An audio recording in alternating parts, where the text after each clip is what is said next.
ఇక్కడ చిన్నగా ఉన్నప్పుడు పార్క్ కూడా పోకుంటే, ముఖ్యంగా మా ఏరియా సైడ్ పార్కులు అనేటివి ఉండకుండే. ఈ మధ్యలో గద్వాల్లో పార్కులు అనేటివి ఉన్నాయి.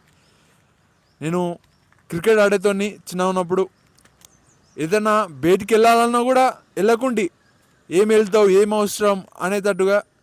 కానీ ఈరోజు ఒక పని మీద వీడియోలు తీస్తూ రావడం జరిగింది. ఒక పార్క్ కూడా ఉంది.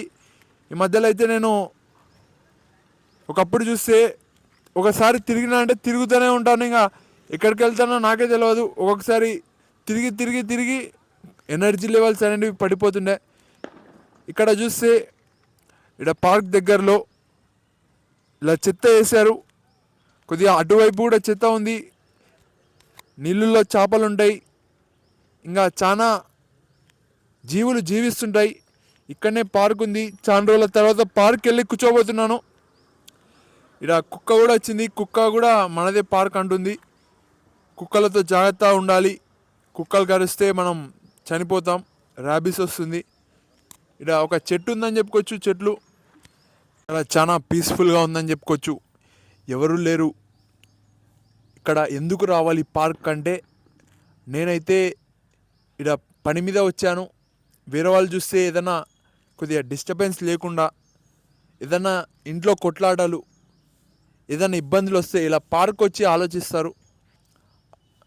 ఆలోచించి ఒక నిర్ణయం అంటూ తీసుకుంటారు. కొద్దిగా ఎంత పెద్దవాళ్ళకైనా ఇబ్బందులు ఉంటాయి. ఆ ఇబ్బందులని దాటడానికి ఇలా పార్క్ వస్తారని చెప్పుకోవచ్చు. ఇక్కడ చాలామంది వాకింగ్ చేస్తారు. ఇక్కడ కూర్చోడానికి ఒక సీట్ ఉందని చెప్పుకోవచ్చు. ఈ సీట్ పైన నేను కూర్చున్నాను. కొద్దిగా సీటు కూడా బాగుంది. ఇక్కడ చాలా వరకు పిల్లలకు ఆడుకోవడానికి కూడా ఏర్పాటు చేశారు పార్క్లో. పార్క్ ఉంది కానీ చాలామంది పిల్లలు క్రికెట్ ఇవి ఆడతారు. చిన్న చిన్న పిల్లలు వచ్చి పార్క్లో ఆడవచ్చు. ఇక్కడ పార్క్ రావాలంటే కూడా ఎందుకులే అనే రకం నేను. కానీ ఈరోజు వచ్చాను పార్క్కి. కొద్దిగా చల్లగా ఉంది పార్క్లో. చాలామంది కూడా వస్తున్నారు. చిన్నపిల్లలు అయితే ఇప్పుడు కనబడట్లేదు. ఒకసారి పార్క్ కూడా చూపిస్తాను. చాలాసార్లు పార్క్ అనేది చూపించాను. ఇక్కడ పక్షుల సౌండ్ వినపడుతుంది. మళ్ళొక్క పొలానికి వెళ్ళినట్టుగా ఉంది. ఒక ఫారెస్ట్, చిన్న ఫారెస్ట్ అని చెప్పుకోవచ్చు. మా ఏరియా సైడే లేదు ఇక్కడ పార్క్ అని చెప్పుకోవచ్చు. ఇక్కడ ఏడ ఉన్న పార్కు వచ్చి కొందరు పిల్లలు ఇలా హ్యాపీగా గడిపితే బాగుంటుంది. ఇక్కడ రావడానికి కూడా వీలు కాదు. కొంతమంది పిల్లలకి చదువుతారు, చదివే జీవితం అంటారు. ఇంకా చదువు రాకపోతే కష్టం అని అనుకుంటారు. ఇక్కడ చదువు తప్ప వేరే దానికి స్కోప్ లేనట్టుగా చేశారు.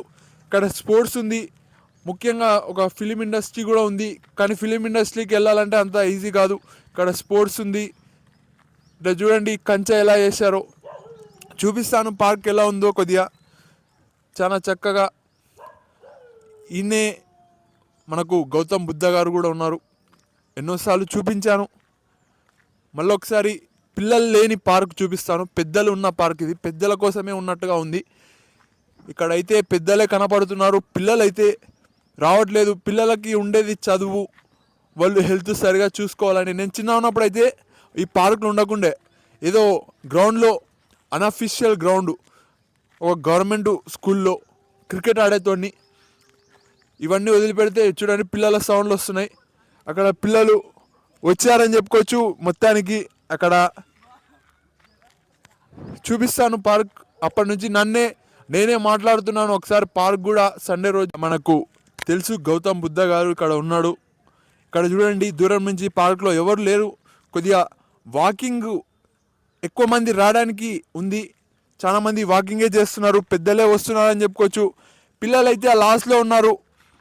చూడండి పిల్లలు ఎలా రన్నింగ్ చేసుకుంటూ వస్తున్నారో. మళ్ళీ నా కాడికి వస్తున్నారో లేదు, వాళ్ళు ఎంజాయ్ చేస్తున్నారని చెప్పుకోవచ్చు. ఏదో వాళ్ళ సరదాకి. ఇక్కడ చూడండి కాలువ ఉంది. ఇలా ఉంది పార్క్ అయితే ఈరోజు చాలా పీస్ఫుల్గా ఉందని చెప్పుకోవచ్చు. చెప్పండి చిన్న. చూడండి మనకు గుర్తుపట్టాడు మనల్ని. ఇక్కడ చూస్తే పార్క్ చాలా హ్యాపీగా ఉంది. కొద్దిగా చల్లగా కూడా ఉంది. చూడండి గ్రాస్ ఎలా ఉందో. ఈ చలికాలంలో కొద్దిగా తడి అనేది ఉంటుంది. ఏ చెట్ల పైన ఇప్పుడు గడ్డి పైన అయినా కూడా చల్లగా ఉంటుంది. క్రికెట్ ఆడేటప్పుడు డ్యూ అంటారు. డ్యూ అంటే ఏందో కాదు, చలికి ఇక్కడ వాటర్ లాగా అవుతుంది గడ్డి పైన. ఒక్కొక్కసారి ఈ చలికి కూడా మ్యాచ్ అనేది కొద్దిగా ఆపేస్తారు. ఐపీఎల్ మ్యాచ్లో చూస్తే ఎక్కువ బెంగళూరు సైడ్ అనేది డ్యూ ఎక్కువగా ఉంటుంది. అక్కడనే బెంగళూరు సైడే వాటర్ అనేది ఎక్కువగా పీల్చుకుంటుంది గ్రౌండ్. అలాంటి సిస్టమ్ ఉన్న గ్రౌండ్ కూడా అక్కడనే ఎక్కువ వర్షం పడుతుంది, అక్కడనే వాటర్ అనేది ఎక్కువ పీల్చుకుంటుంది. అది బెంగళూరుకు ఉన్న గ్రౌండ్కి స్పెషాలిటీ. ఇక్కడ న్యూస్ కూడా సరిగా వినట్లేదు ఈ మధ్యలో, మీకు ఏం చెప్పాలో నాకు తెలియట్లేదు. ఇది సంగతి. రేపు ఫ్యూచర్లో నాకు తెలిసినట్టు చెప్తున్నా, ఇంకా చాలా తెలియాలి. అప్పుడప్పుడు చూడాలి న్యూస్ కూడా, నేను న్యూస్ పైన కూడా ఫోకస్ చేయాలి. ఇక్కడ చూడండి, ఇది సంగతి. సండే రోజు పార్క్ ఇది.